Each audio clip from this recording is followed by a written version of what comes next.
જગત જનની માં અંબાના ધામની કાયાપલટ થશે। જ્યાં ધર્મની ધજા શાંતિ લહેરાય છે તે પવિત્ર યાત્રાધામ અંબાજીમાં બનવા જઈ રહ્યું છે શક્તિ કોરિડોર। અંબાજી હવે વિકાસ અને વિરાસતનો સમન્વય બનવા તરફ આગળ વધી રહ્યું છે। જે રીતે કાશી અને ઉજ્જૈનમાં મહાદેવના કોરિડોર બન્યા છે તેવી જ રીતે અંબાજીમાં પણ કોરિડોરનું કામ શરૂ થઈ ચૂક્યું છે। કેવો હશે આ કોરિડોર? કરોડો રૂપિયાના આ પ્રોજેક્ટથી માઈ ભક્તોને કેવી સુવિધાઓ મળશે તેના વિશે વિગતવાર વાત કરીએ। તારીખ 7મી ફેબ્રુઆરીનો એ દિવસ હતો જ્યારે મુખ્યમંત્રી ભૂપેન્દ્ર પટેલે અંબાજીના ઇતિહાસમાં એક સુવર્ણ છોગું ઉમેર્યું। અંબાજીમાં ₹950 કરોડના શ્રી શક્તિ કોરિડોર પ્રોજેક્ટના પ્રથમ તબક્કાનું ખાતમુહૂર્ત કરવામાં આવ્યું। અંબાજીને આધુનિક યાત્રાધામ બનાવવા ભવિષ્યલક્ષી આયોજન અને ભાવિકોની સગવડતાને ધ્યાનમાં રાખી સરકારે ભવ્યાતિભવ્ય શ્રી શક્તિ કોરિડોરનું નિર્માણ કરવાનું આયોજન કર્યું છે। શ્રી શક્તિ કોરિડોર પ્રોજેક્ટ 2 તબક્કામાં વહેંચાયેલો છે। પ્રથમ તબક્કામાં અંદાજે ₹950 કરોડનો ખર્ચ થશે, જ્યારે બીજા તબક્કામાં 682 કરોડનો ખર્ચ થવાનો છે। બંને તબક્કામાં મળીને આ પ્રોજેક્ટ પાછળ કુલ ₹1632 કરોડ ખર્ચ થવાનો છે। મા અંબાના આશીર્વાદ અને જનશક્તિના સહયોગથી આ પ્રોજેક્ટ અંબાજીની ભૌગોલિક અને આધ્યાત્મિક ઓળખને નવી ઊંચાઈ આપશે તેવો સરકારનો દાવો છે। પ્રોજેક્ટના પ્રથમ તબક્કામાં શ્રદ્ધાળુઓની સુવિધાને સર્વોપરી રાખીને માસ્ટર પ્લાન તૈયાર કરવામાં આવ્યો છે। આખરે જેની પાછળ સરકાર કરોડો રૂપિયાનો ખર્ચ કરવા જઈ રહી છે તે કોરિડોર કેવો હશે? શું તમે તેની કલ્પના કરી શકો છો? કદાચ તમે કલ્પના કરી હશે તેના કરતાં પણ શાનદાર આ કોરિડોર તૈયાર થવાનો છે। આ કોરિડોર કેવો હશે તેની આખી રૂપરેખા અમે તમને દર્શાવી રહ્યા છીએ, જેને જોઈને કોરિડોર તૈયાર થવાની તમારી તાલવેલી વધી જશે। ગબ્બર પર્વતને દેવી સતીના હૃદયનું સ્થળ મનાય છે અને અંબાજી માતા મંદિર જ્યાં વિશા યંત્ર સ્થાપિત છે। આ બંને અત્યંત મહત્વપૂર્ણ છે। આ માસ્ટર પ્લાનમાં બંનેને જોડવામાં આવશે, જે તેને ભૌતિક અને દાર્શનિક બનાવશે। વિવિધ પરિયોજનાઓ થકી દેવી સતી અને મંદિર સાથે જોડાયેલી પૌરાણિક કહાનીઓનું ચિત્રણ કરીને આ માસ્ટર પ્લાન અંબાજી મંદિર તેમજ શહેરને એક નવી ઓળખ આપશે। આ પ્લાન અંતર્ગત મંદિર સાથે જોડાયેલા રસ્તા પર અંડરપાસ બનાવવામાં આવશે। શહેરમાં આગમન વખતે શ્રદ્ધાળુઓનું સ્વાગત અંબાજી ચોકથી થશે। પ્રવાસીઓની યાત્રાને સરળ બનાવવા માટે આખા રસ્તાને પદયાત્રા યોગ્ય બનાવશે। શ્રદ્ધાળુઓની સુખ સુવિધાઓ માટે મલ્ટી લેવલ કાર પાર્કિંગનું નિર્માણ કરવામાં આવશે।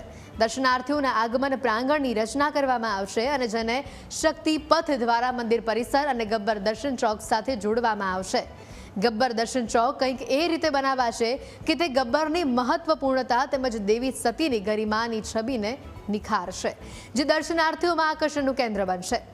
ગબ્બર અને મંદિરની વચ્ચેના સંગઠનને વધુ મજબૂત કરવા માટે આ શક્તિ કોરિડોરમાં વિભિન્ન જન સુવિધાઓ ઉપલબ્ધ કરવામાં આવશે।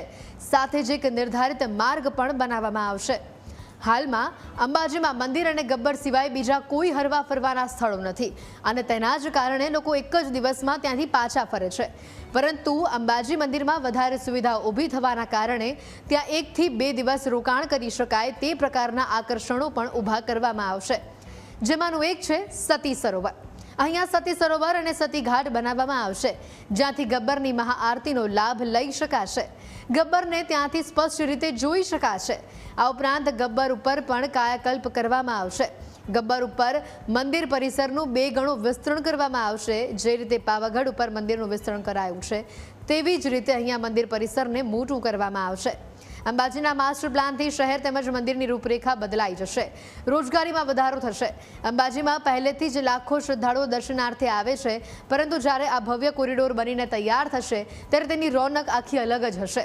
મંદિરનો વિકાસ એવો થશે કે અહીંનું વારંવાર આવવાનું તમને મન થશે।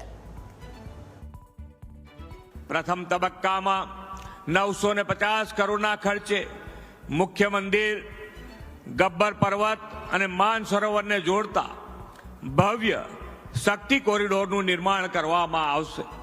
યાત્રિકોની સુવિધા માટે multi level parking, underpass road અને આધુનિક યાત્રી નિવાસ પણ વ્યવસ્થા ઊભી કરી રહ્યા છે।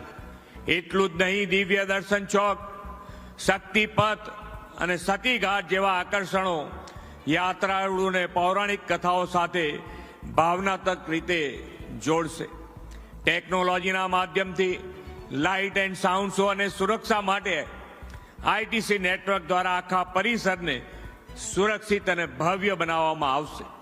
અંબાજી સુધી પહોંચવા માટેની કનેક્ટિવિટી પણ આદરણીય શ્રી નરેન્દ્રભાઈના નેતૃત્વ અને માર્ગદર્શનમાં સુદૃઢ બની છે.